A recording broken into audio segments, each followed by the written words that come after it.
Mga guys, so bali andito nga pala tayo sa Daet nga pala, sa sentro ng Daet. So, andito nga pala tayo sa may St. John.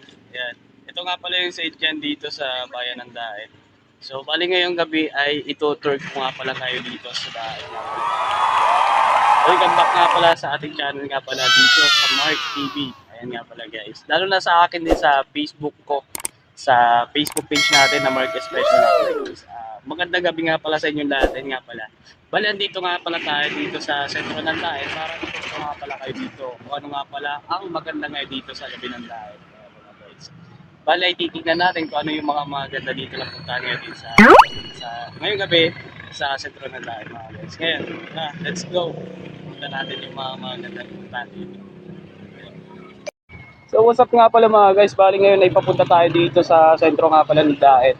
Bali andito nga pala tayo sa tulay ng Daet nga pala guys, papunta sa sa kabila nitong papuntang sentro ng Daet nga pala.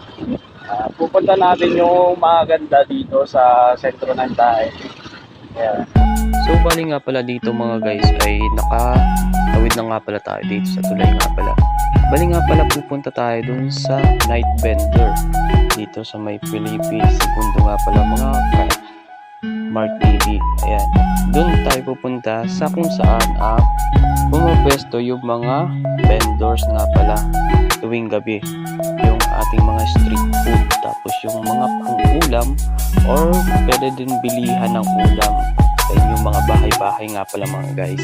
Dito nga lang pala yan nakikita dito sa tapat ng LCC Supermarket nga pala guys. Dito sa may tapat ng Elevated Town Plaza. Ayan, malapit siya sa Golden Baboy nga pala mga guys.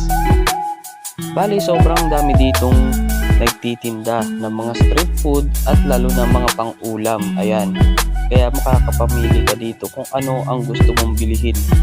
At makikita mo naman talaga na sobrang masasarap yung kanilang mga itinitinda dito mga guys. Ayan nga pala, yung mga street food kagaya ng chicken skin, yung isaw, or dugo, or kahit ano pa man na mapang street food nga pala. Mapapansin nga pala natin dyan guys na andyan yung LCC Supermarket nga pala. Sobrang tapat lang niyang itong tinitindahan ng vendors nga pala mga guys. Sobrang ganda nga pala dito lalo na pag naglalakad kayo. Ayan. Bali andyan nga pala ay nagtitingin-tingin tayo ng kung ano ba ang masarap dito na kainin. Ayan.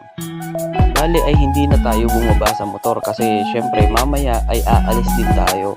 Kasi ay wala tayong mapagpaparkingan kasi dito na pwede nating mapag-iwanan ng motor mga guys. Kaya mamaya ay aalis din tayo after natin makabili mga guys.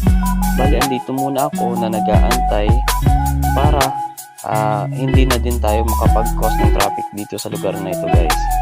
Andyan nga pala makikita natin na may bilihan dyan ng palamig. At dito naman ay makikita natin na ayan, yung mga ulam, yan. Ayan nga pala guys. Bali, sunod-sunod yung mga tolda dito. Ayan. Ayan, may chicharon, may balot, may mani, may palamig. Tapos, bali dito guys, ay pupunta tayo ng Lagon. Ayan. Para bumili ng kinalas. Sa kilalang kainan ng kinalas daw dito sa Daet mga guys. Ang box kinalas nga pala. Tara, let's go. So what's up nga pala mga guys, bali galing pa lang tayo sa lugar ng mga night vendors nga pala. Bali dito ay pupunta tayo ng Lagon. Yan nga pala guys. Bali pupunta tayo ng Lagon ngayon para kumain ng mami at yan, sa Box Kinalas. Pupunta tayo ng Box Kinalas. Yan guys.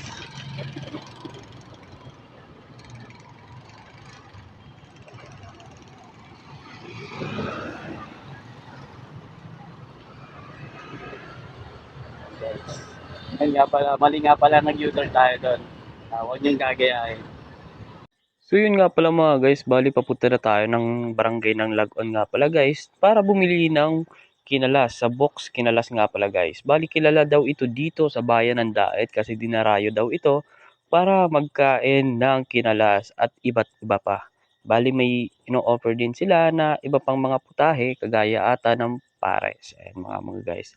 Bali andito pa lang tayo sa stoplight. Then on the way na tayo papunta ng Alawi, Alawihaw na pati. log on nga pala dyan mga guys. Ayan.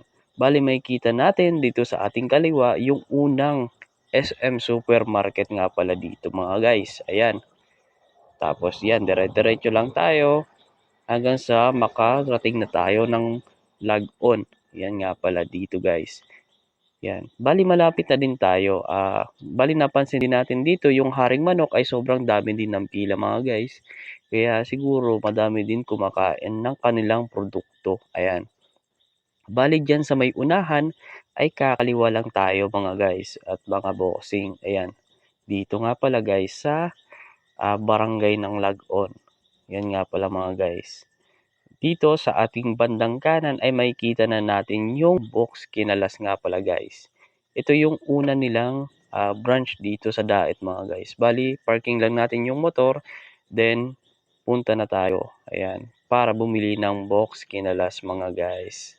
Ayan nga pala yung kanilang tarpaulin na may beef pares nga pala. So bali ayan nga pala guys, video muna ako dito sa loob ng paresan nga pala. Wala mga guys, bali nagbalot na lang kami dito sa Box Kinalas. Yan nga pala.